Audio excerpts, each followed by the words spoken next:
The Crawling Chaos. By H.P. Lovecraft. Of the pleasures and pains of opium much has been written. The ecstasies and horrors of De Quincey and the paradis artificiels of Baudelaire are preserved and interpreted with an art which makes them immortal, and the world knows well the beauty, the terror, and the mystery of those obscure realms into which the inspired dreamer is transported. But much as has been told, no man has yet dared intimate the nature of the phantasms thus unfolded to the mind, or hint at the direction of the unheard of roads along whose ornate and exotic course the partaker of the drug is so irresistibly borne. De Quincey was drawn back into Asia, that teeming land of nebulous shadows whose hideous antiquity is so impressive that the vast age of the race and name overpowers the sense of youth in the individual, but farther than that he dared not go. Those who have gone farther seldom returned, and even when they have been either silent or quite mad. I took opium but once in the year of the plague, when doctors sought to deaden the agonies they could not cure. There was an overdose. My physician was worn out with horror and exertion, and I traveled very far indeed. In the end I returned and lived, but my nights are filled with strange memories, nor have I ever permitted a doctor to give me opium again. The pain and pounding in my head had been quite unendurable when the drug was administered. Of the future I had no heed. To escape, whether by cure, unconsciousness, or death, was all that concerned me. I was partly delirious, so that it is hard to place the exact moment of transition, but I think the effect must have begun shortly before the pounding ceased to be painful. As I have said, there was an overdose, so my reactions were probably far from normal.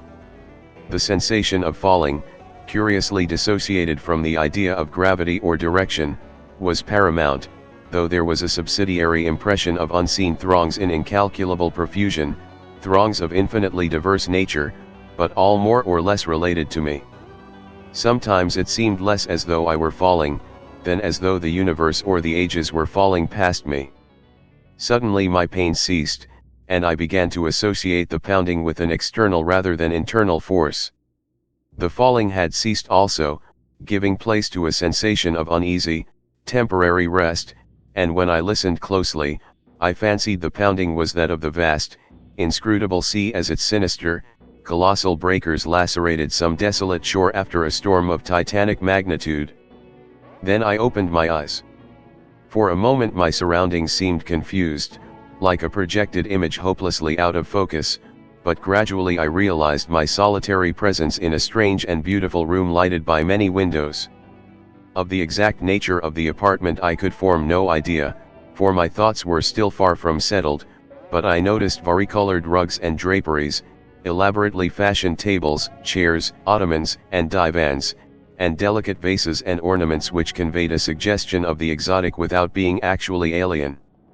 These things I noticed, yet they were not long uppermost in my mind. Slowly but inexorably crawling upon my consciousness, and rising above every other impression, came a dizzying fear of the unknown, a fear all the greater because I could not analyze it, and seeming to concern a stealthily approaching menace, not death, but some nameless, unheard of thing inexpressibly more ghastly and abhorrent. Presently I realized that the direct symbol and excitant of my fear was the hideous pounding whose incessant reverberations throbbed maddeningly against my exhausted brain. It seemed to come from a point outside and below the edifice in which I stood, and to associate itself with the most terrifying mental images. I felt that some horrible scene or object lurked beyond the silk-hung walls, and shrank from glancing through the arched, latticed windows that opened so bewilderingly on every hand. Perceiving shutters attached to these windows, I closed them all, averting my eyes from the exterior as I did so. Then, employing a flint and steel which I found on one of the small tables, I lit the many candles reposing about the walls in arabesque sconces. The added sense of security brought by closed shutters and artificial light calmed my nerves to some degree, but I could not shut out the monotonous pounding. Now that I was calmer, the sound became as fascinating as it was fearful, and I felt a contradictory desire to seek out its source despite my still powerful shrinking. Opening a portiere at the side of the room nearest the pounding, I beheld a small and richly draped corridor ending in a carven door and large oriel window. To this window I was irresistibly drawn, though my ill-defined apprehension seemed almost equally bent on holding me back. As I approached it I could see a chaotic whirl of waters in the distance. Then, as I attained it and glanced out on all sides, the stupendous picture of my surroundings burst upon me with full and devastating force. I beheld such a sight as I had never beheld before, and which no living person can have seen save in the delirium of fever or the inferno of opium. The building stood on a narrow point of land, or what was now a narrow point of land, fully 300 feet above what must lately have been a seething vortex of mad waters. On either side of the house there fell a newly washed out precipice of red earth, whilst ahead of me the hideous waves were still rolling in frightfully, eating away the land with ghastly monotony and deliberation. Out a mile or more there rose and fell menacing breakers at least 50 feet in height, and on the far horizon ghoulish black clouds of grotesque contour were resting and brooding like unwholesome vultures. The waves were dark and purplish, almost black, and clutched at the yielding red mud of the bank as if with uncouth, greedy hands. I could not but feel that some noxious marine mind had declared a war of extermination upon all the solid ground, perhaps abetted by the angry sky.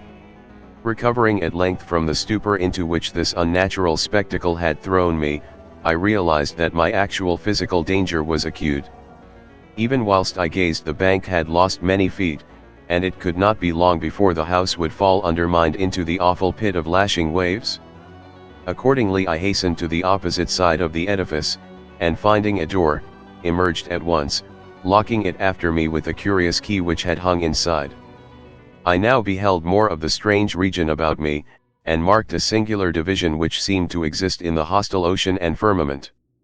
On each side of the jutting promontory different conditions held sway. At my left as I faced inland was a gently heaving sea with great green waves rolling peacefully in under a brightly shining sun. Something about that sun's nature and position made me shudder, but I could not then tell, and cannot tell now, what it was. At my right also was the sea, but it was blue, calm, and only gently undulating, while the sky above it was darker and the washed-out bank more nearly white than reddish. I now turned my attention to the land, and found occasion for fresh surprise, for the vegetation resembled nothing I had ever seen or read about. It was apparently tropical or at least subtropical, a conclusion borne out by the intense heat of the air. Sometimes I thought I could trace strange analogies with the flora of my native land, fancying that the well-known plants and shrubs might assume such forms under a radical change of climate, but the gigantic and omnipresent palm trees were plainly foreign. The house I had just left was very small, hardly more than a cottage, but its material was evidently marble, and its architecture was weird and composite, involving a quaint fusion of Western and Eastern forms. At the corners were Corinthian columns, but the red tile roof was like that of a Chinese pagoda. From the door inland there stretched a path of singularly white sand, about 4 feet wide, and lined on either side with stately palms and unidentifiable flowering shrubs and plants. It lay toward the side of the promontory where the sea was blue and the bank rather whitish. Down this path I felt impelled to flee, as if pursued by some malignant spirit from the pounding ocean. At first it was slightly uphill, then I reached a gentle crest. Behind me I saw the scene I had left, the entire point with the cottage and the black water, with the green sea on one side and the blue sea on the other, and a curse unnamed and unnameable lowering over all. I never saw it again, and often wonder. After this last look I strode ahead and surveyed the inland panorama before me. The path, as I have intimated, ran along the right-hand shore as one went inland. Ahead and to the left I now viewed a magnificent valley comprising thousands of acres, and covered with a swaying growth of tropical grass higher than my head. Almost at the limit of vision was a colossal palm tree which seemed to fascinate and beckon me. By this time wonder and escape from the imperiled peninsula had largely dissipated my fear, but as I paused and sank fatigued to the path, idly digging with my hands into the warm, whitish golden sand, a new and acute sense of danger seized me. Some terror in the swishing tall grass seemed added to that of the diabolically pounding sea, and I started up crying aloud and disjointedly, "Tiger? Tiger? Is it tiger? Beast! Beast! Is it a beast that I am afraid of? My mind wandered back to an ancient and classical story of tigers which I had read. I strove to recall the author, but had difficulty. Then in the midst of my fear I remembered that the tale was by Rudyard Kipling, nor did the grotesqueness of deeming him an ancient author occur to me. I wished for the volume containing the story, and had almost started back toward the doomed cottage to procure it when my better sense and the lure of the palm prevented me. Whether or not I could have resisted the backward beckoning without the counter-fascination of the vast palm tree, I do not know. This attraction was now dominant, and I left the path and crawled on hands and knees down the valley slope despite my fear of the grass and of the serpents it might contain. I resolved to fight for life and reason as long as possible against all menaces of sea or land, though I sometimes feared defeat as the maddening swish of the uncanny grasses joined the still audible and irritating pounding of the distant breakers. I would frequently pause and put my hands to my ears for relief, but could never quite shut out the detestable sound. It was, as it seemed to me, only after ages that I finally dragged myself to the beckoning palm tree and lay quiet beneath its protecting shade.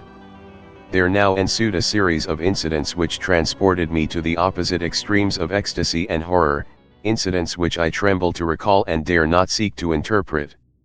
No sooner had I crawled beneath the overhanging foliage of the palm, than there dropped from its branches a young child of such beauty as I never beheld before. Though ragged and dusty, this being bore the features of a faun or demigod, and seemed almost to diffuse a radiance in the dense shadow of the tree. It smiled and extended its hand, but before I could arise and speak I heard in the upper air the exquisite melody of singing, notes high and low blent with a sublime and ethereal harmoniousness. The sun had by this time sunk below the horizon, and in the twilight I saw that an aureola of lambent light encircled the child's head. Then in a tone of silver it addressed me, "It is the end. They have come down through the gloaming from the stars.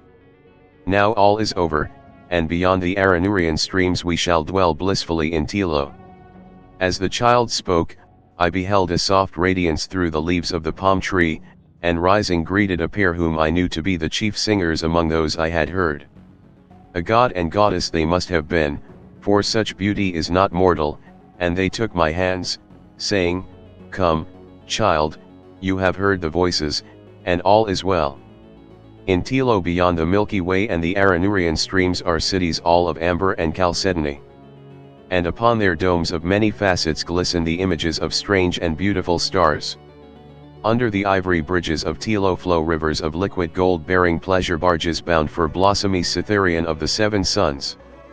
And in Tilo and Cytherian abide only youth, beauty, and pleasure, nor are any sounds heard, save of laughter, song, and the lute.